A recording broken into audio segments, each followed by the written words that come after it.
Our interior walls are going up today, and it's the first time this place is really starting to feel like a home.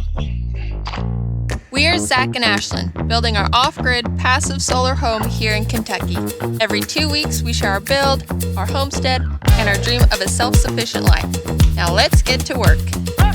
We are back again at the off-grid property. If you didn't check it out, last episode we installed all of our triple pane European tilt and turn windows. It was a lot of fun putting these windows in, and it was something new that I've never done before, so I learned a lot. But today we are doing something a little different. We're gonna be back inside of the house. As you can see, we just have a big open room. Our trusses span from the front wall to the back wall, and we don't have any interior framing, but we do have a ton of interior framing to do. So that's what we're gonna get started on today. Ashlyn is gonna come help me and chalk line all of the bottom plates and figure out exactly where those need to go. And then we'll have to put in a ton of blocking. A bunch of our walls land between our trusses and run parallel with them. And so we need to put blocking in between these so that way our top plate for our interior walls has something to screw to. The walls that run this way, we won't have any problem. We can tack those every 24 inches on the studs, but we do have quite a few walls that run from front to back. Hey there, Cootie. Hey there. You're gonna be famous. Like always, I'm gonna get started at the hardest point, or what I think is gonna be the hardest point, which is the highest point. So we're gonna get started over here. This is our master bedroom over in this corner. So this is gonna be the first wall I'm gonna put up. We need to go ahead and put in all of the blocking that I just cut right down into here. I think there's about 18 pieces. We're gonna go every 24 inch on center between those trusses.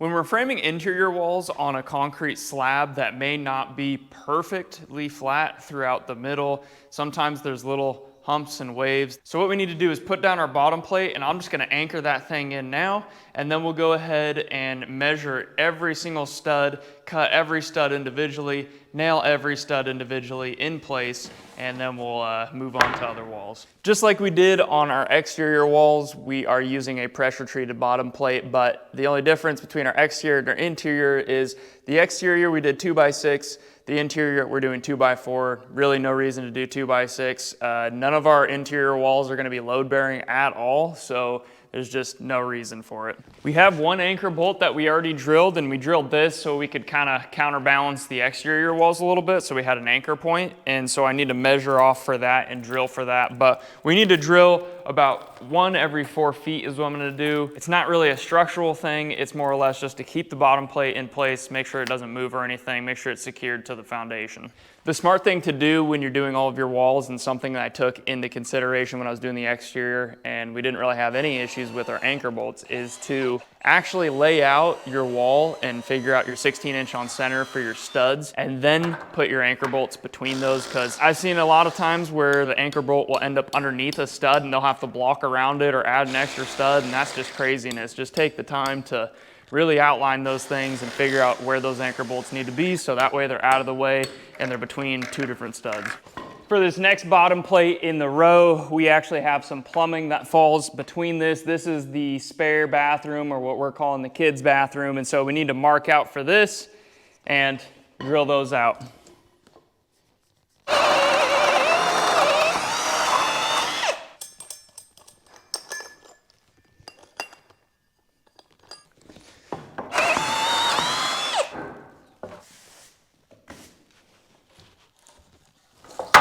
We've got our bottom board all run and just laid in our top board as well. The way I'm measuring out every single stud is I'm using a storyboard, and then I've got my laser level right here, which is perfectly lined up with the stud, which then shines up onto that top plate so I can see exactly where I need to measure to when I'm up there, and I can make sure every single board is precise. Once I've got them measured, I'm coming down and I'm writing down exactly the number on the studs, and we'll go through every single stud, measure all these out, and then I'll start cutting and nailing them into place.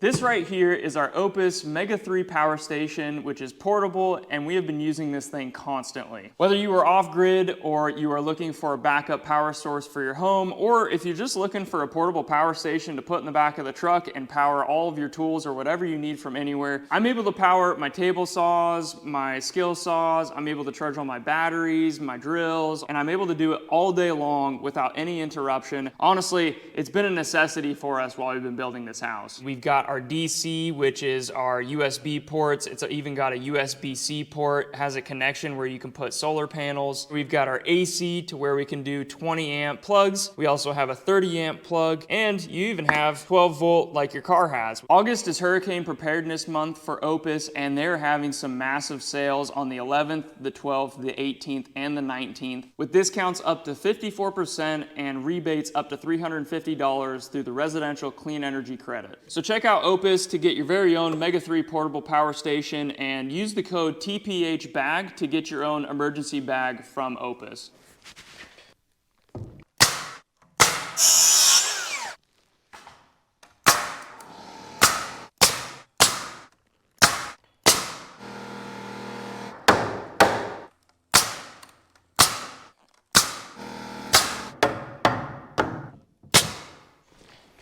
Now we've got our entire long wall all the way to the front framed up. We only have one opening in this wall, which is the master door right here. This isn't load bearing, so we don't need any headers or anything. I just need to put a nailing board above, and then we need to put our 16 on center cripples up to the top. You can see just how wobbly these studs are, and that's because they're so long. We will actually come back later after I've framed all the walls, and I'll probably put at least one set of blocking, and that'll really keep these from racking too much.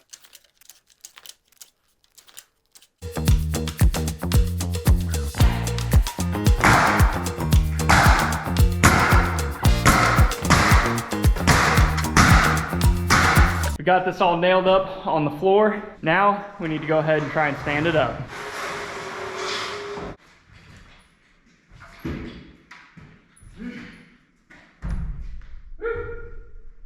That was so much lighter than even just these small 8-foot exterior walls out of 2x6. And that thing's a lot taller, so that wasn't bad at all.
Well, I cut this wall wrong.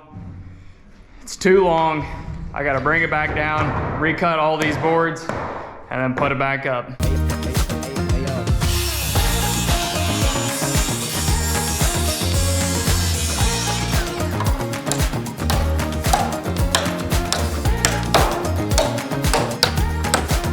Now that we got that fixed, let's lift it back up into place. Let's hope it fits.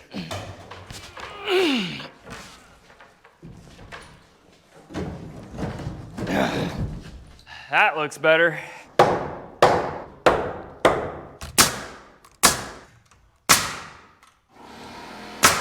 When you're framing a house, everything feels so small. Like that bathroom, you're like, there's no way that this is gonna be big enough. The bedrooms, you're like, there's no way this is gonna be big enough. But when you actually live in them and there's sheetrock on the walls, that bathroom's plenty big. You can fit a 72-inch vanity in there. Those bedrooms are oversized for what typical bedrooms are. It just kind of messes with your mind when you're doing this.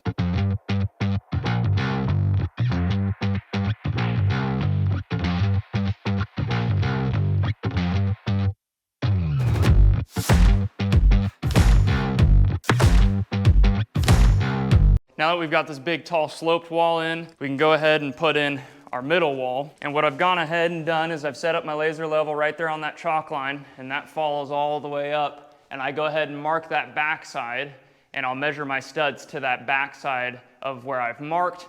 We'll go ahead and frame it on the ground and then lift it up into place.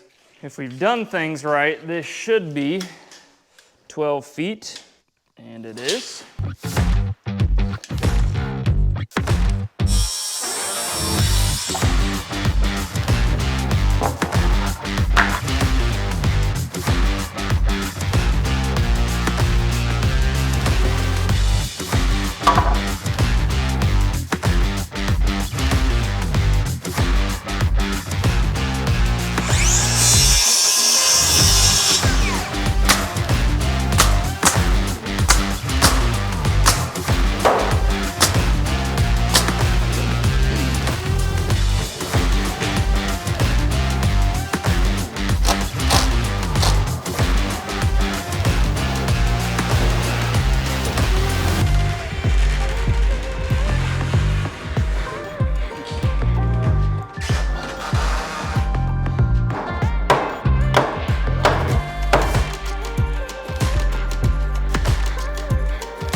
We are on to our last walls. I've got probably the smallest wall I'm gonna be installing here. This is our master bathroom and our master closet that we got installed. We've got this wall and 2 more to put up. They're not very big. We're getting really close to being done, and it's nice to be almost finished with the structure of this build.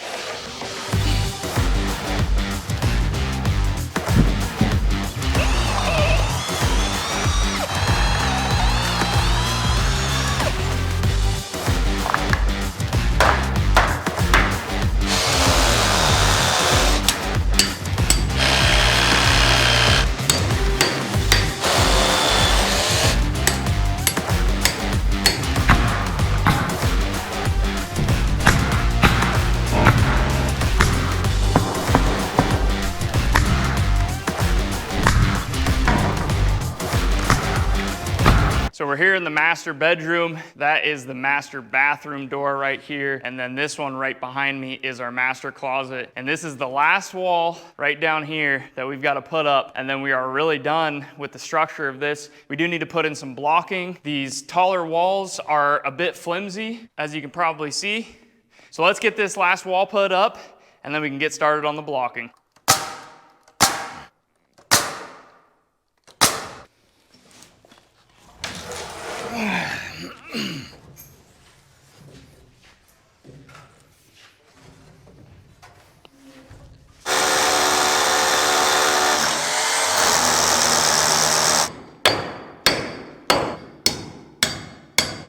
As you can see, I'm getting all of this blocking up, and it is making a big difference. Let me show you what it's doing.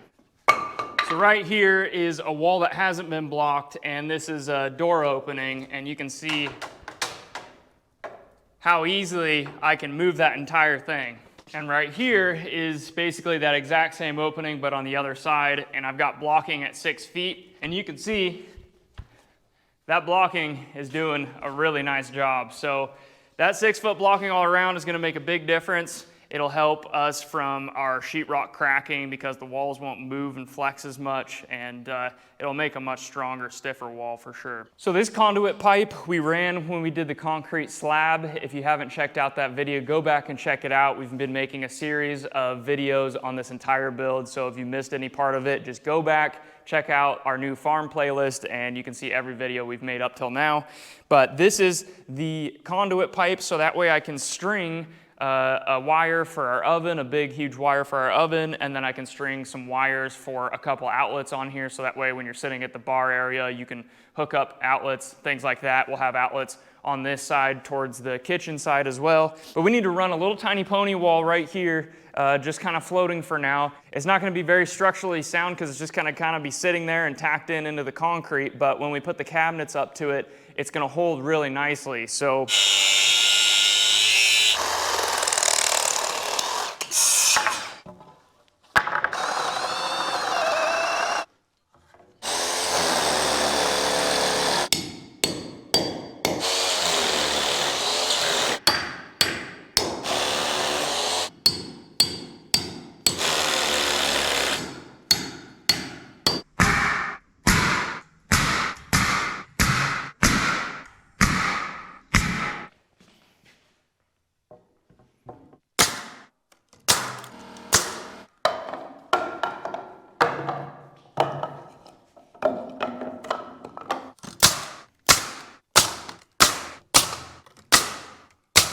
well, there's our little pony wall for the bar sink. We'll have 1.5 inches on the top, which will be for our countertop, and then this will drop down to 6 inches, and we'll have outlets around the top here, and then our bar sink will, our bar will obviously come out like this, but it's nice and sturdy. It's sturdy left to right, still a little wobbly, but honestly, those anchors did a lot more than I thought it would. So once we butt our cabinets up to here, and our cabinets get mounted and everything, this will stay nice and strong and we won't have to worry about it moving at all. Today, Addie and I stopped by to give everybody a house tour, so let's go. This is going to be our entryway. We plan on putting a big bench in here for shoe storage. We're also going to put a little shelf right there with some hangers to hang up all our coats. Then we'll walk in, and to the right here is where we're going to put the laundry room. It's pretty nice and big. Then on the other side to the left is our ginormous opening for the pantry. We are going to actually be putting our fridge in here, and we plan on putting, you know, all of our canning and everything in here, so we really wanted to make sure the space was huge enough for everything in there. Out here we have the walkway, and right here will be our kitchen. We plan on having a big island and bar right here. The sink and everything is going to be on this side with a bunch of storage up here. Here is one of the extra rooms that we have decided to turn into a schoolroom. We really love how open the ceilings are and how much light it'll bring in from the windows. Another thing that we thought to do, which is really fun, is I think we're gonna put one of those giant nets up here and maybe put like a staircase or a ladder of some sort to go up there for lounging or whatever. I don't know. There's so much space that it would just be so much fun to add that in. In the middle of the home here, we're gonna have our masonry heater. It's gonna be kind of this centerpiece, which I'm really excited for. I think it's gonna be super beautiful. Right where Addie's taking a little nap is gonna be where we're gonna have our, is gonna be where we're gonna have our table. And it's gonna be pretty long, so it'll probably come out to here. So this whole space right here is gonna be one big walkway. These two rooms right here will be Addie's room, a guest room, future kids' rooms. So they're really spacious, and they have really big closets as well, just because, I don't know, we plan on having a lot of kids, so you need space for kids. So we put the window and door here specifically because we planned on having twin beds, one right there, one right there. And I was even saying earlier that the ceilings are so tall that a bunk bed would be amazing as well. And then we'll walk out here. Right here is going to be the living room. So it'll be kitchen, dining, living, all in one big great room, which I love because then everybody can be together in one big space. Here's the other room. It's very similar. We planned on having like bed here, with another big closet, and then the windows looking out. And then next to that is going to be the guest bathroom, kids' bathroom, you know, everyone's bathroom basically except ours. And then over here in this corner is the master bedroom. I think it's just gonna be so beautiful with the massive windows, the tall ceilings. That's probably my favorite part. I just keep talking about it. And then we have a big walk-in closet to the right here. I'm more excited about that than Zach is. And then we have our bathroom, which is about the same size as the other one. We just have a big window in this one because I wanted more light for all of my plants. We have a utility room that only has access from the outside, so we're gonna go and take a look at that. This is our entry. Obviously, we're gonna have a porch here eventually, but for now it's just dirt. And then we'll come over here. This is considered, I guess, like the back of the house where all of our parking is gonna be. And right over here is where our utility room entrance is. In here, we are going to store all of our solar power in this space right here. We are also going to have our ventilation system. And in this corner, we are going to have all of our plumbing, water heater, all that kind of stuff.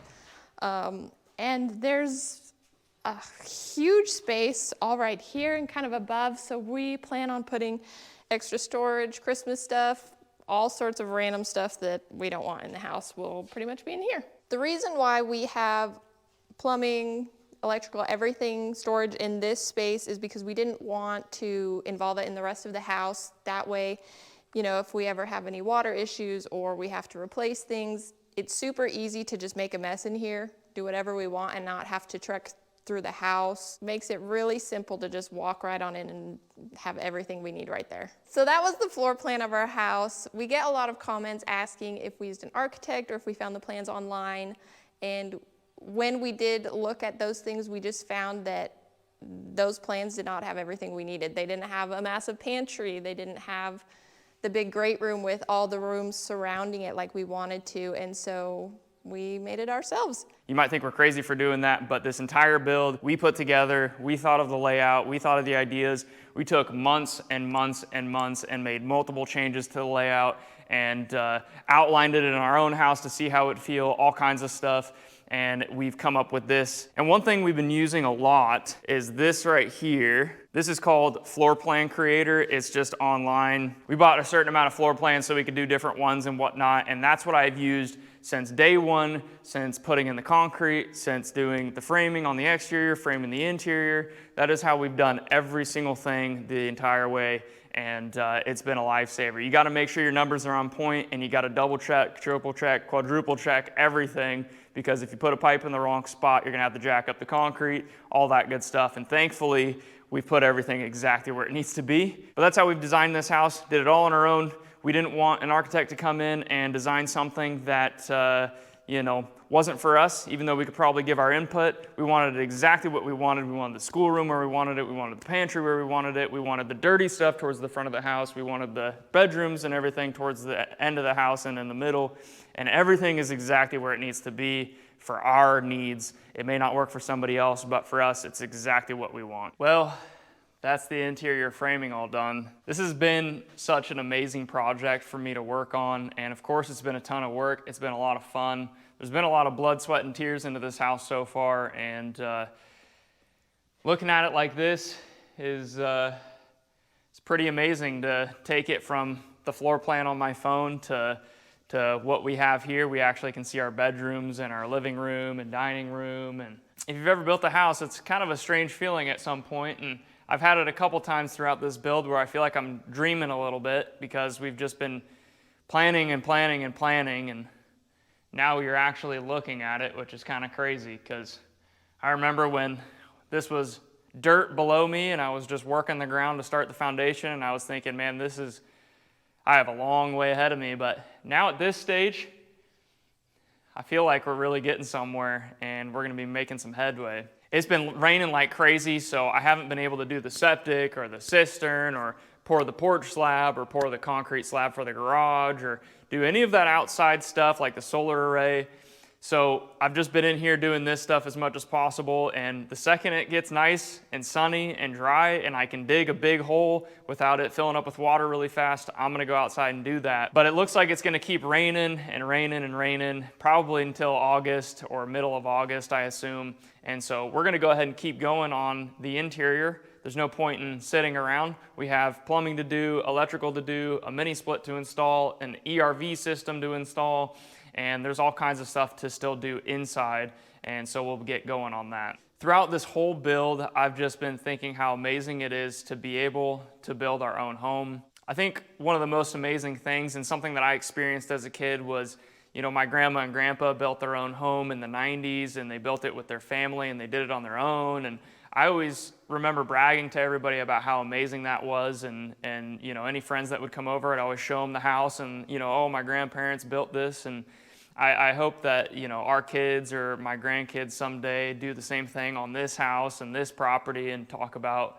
you know, all the hard work that we put into it. And I think that's a really amazing thing to be able to kind of pass down to the later generations, is just to really show the drive and the ability to strive for big things in your life, like something like building your own home. I think that's a really, really cool thing. It's pretty interesting where life takes you. I was talking to Ashlyn the other day about how us building our passive house, super insulated home, solar powered, off-grid home was more of like a 5 to 10 year plan. And it was actually something we had planned on our other property, which you've seen most of on our channel. Some things changed. Life took a U-turn on us, and all of our plans kind of got put on hold on our other property. And so we ended up looking for more land, which turned our 5 to 10 year plan of building a passive solar home into a 1 year plan. And so it's pretty interesting how something that at the time was really devastating for us to not be able to stay at our other property and continue that path and that journey turned into something even better, even more amazing than we ever could have imagined. The 50 acres here is just absolutely gorgeous. At some point, we're gonna definitely show you a little bit more of the property. We haven't been able to do a whole lot of homesteading or anything lately. We still have animals and whatnot, but it's just all of our time has been spent here or raising our baby daughter, and so we will definitely show you the rest of the property at some point. But it's incredible when you work hard in life and you do the right things, where life will take you. And I'm incredibly honored to be able to be looking at a full-blown structure here where I can now start working on all the utilities and everything. That's just, wow. And our videos have been getting a lot of attention here on YouTube, so I figure I should welcome any new viewers that are new to the channel. We do a lot of build stuff. We did a lot of build stuff before, and we do a lot of homesteading stuff. Obviously now we're doing a lot of off-grid stuff, but for the most part, it's all just a part of our life and what we're doing on the daily. And Ashlyn and Adeline, we hope that they end up in a little bit more videos. We're gonna try really hard to make them a part of the videos a little bit more, because I know a lot of you have been asking how they're doing and what they're up to. But I wanted to welcome the new viewers, and I want to say thank you to all the viewers that have been here. The ones that have been here from the beginning, leave a comment below. I'm curious if you've been watching since day one. We just started as a little tiny YouTube channel, which we didn't think anything of it. And we honestly started our YouTube channel because we moved from Washington State out here to Kentucky. We had no family out here, and we kind of started that YouTube channel as a way to show, you know, my mom and my grandparents and Ashlyn's family and everybody else that, you know, let them know exactly what we were doing. And then it just kind of grew and grew and grew, and it's turned into what it is now. So we're very thankful for all of you that view this channel. It's been a pleasure to make videos, and I hope you guys are enjoying this series. Leave a comment below. Let me know how you're liking the series. Let me know if you've been watching since day one. I'm very curious. Thank you guys to all the new viewers. So, well, I hope you enjoyed this video. I hope you're enjoying this build. And if you have any questions, leave them below. hit that like button, hit that subscribe button. It definitely helps our YouTube channel out. So thank you guys so much for watching, and we'll see you in the next one.